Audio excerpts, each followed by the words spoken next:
পশ্চিমাদের এজেন্ডা বাস্তবায়ন করে যারা সেকুলার বাংলাদেশ করতে চেয়েছিল, হাজারো মুসলমানের আলেম ওলামার রক্তের বিনিময়ে সেই ফেসিবাদ, স্বৈরাচার, নাস্তিক্যবাদকে বাংলাদেশ থেকে নির্বাসিত করেছি।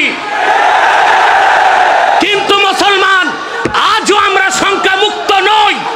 আমাদেরকে স্পষ্ট করা হচ্ছে না বর্তমানে যারা অন্তর্বর্তী সরকারের দায়িত্ব নিয়েছে তারা এখন স্পষ্ট করছে না সংবিধান রচনায় ইসলামপন্থীরা থাকবে কি থাকবে না, স্পষ্ট করতে হবে।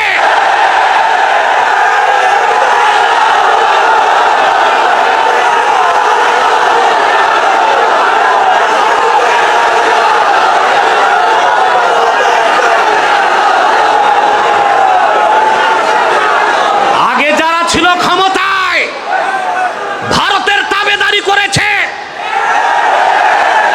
রয়ের প্রেসক্রিপশনে চলেছে, জাতি তাদের নির্বাসিত করেছে। এখন যারা আছে সবার সমালোচনা করছি না, তবে তাদের মধ্যে কেউ আছে লেফটিস্ট, কেউ অ্যাথিস্ট, কেউ নাস্তিক, কেউ সমকামী, কেউ পশ্চিমাদের দালাল। যদি 14 কোটি মুসলমানের প্রতিনিধি আলেমদেরকে ছাড়া সংবিধান পুনর্গঠন করা হয়, জাতি তা মেনে নিবে না।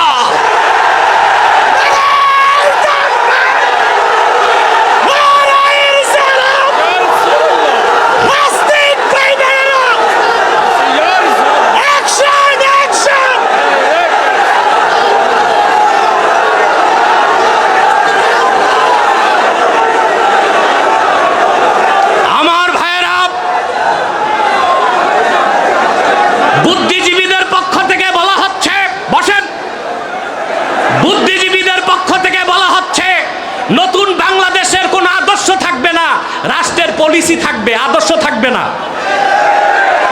আপনারা কি আদর্শ বিশ্বাস করেন? আল্লাহর হাবিবের আদর্শকে আমরা বিশ্বাস করি, কার্ল মার্ক্সের আদর্শে বিশ্বাস করি না, লেনিনের আদর্শে বিশ্বাস করি না, আব্রাহাম লিঙ্কনের আদর্শে বিশ্বাস করি না। রাসূলুল্লাহ যে আদর্শে শিক্ষা দিয়েছেন সেই আদর্শের ভিত্তিতে নতুন বাংলাদেশ গড়তে হবে, নতুবা বিপ্লবের জবাবে আরেকবার বিপ্লব হবে।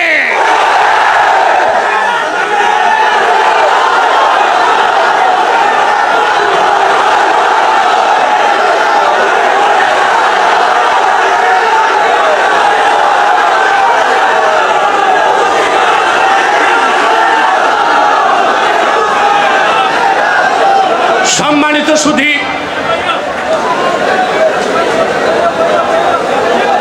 বলা হয় ছাত্র আর সমন্বয়করা যা বলে তাই শুনবে, নাবালেগ বাচ্চারা বুঝে কি? জাতি তাদের দায়িত্ব দিয়েছিল ভারতের আধিপত্যবাদ থেকে বাংলাদেশকে মুক্ত করতে, কিন্তু বাংলাদেশ কিভাবে চলবে, সংবিধান কি হবে তা নির্ধারণ করবে 14 কোটি মুসলমান।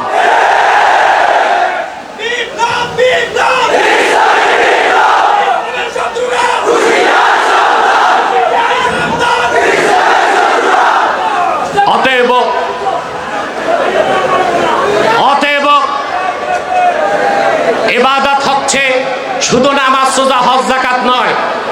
ইবাদত হচ্ছে আইন আদালতে, সংবিধান রচনায়, আইন প্রণয়নে, ফৌজদারিতে, দেওয়ানিতে, ব্যাংকে, অর্থনীতিতে, সমাজনীতিতে, রাষ্ট্রনীতিতে, সব জায়গায় শরীয়তের হুকুম কিতা মানতে হবে, নিষেধ কিতা ছাড়তে হবে।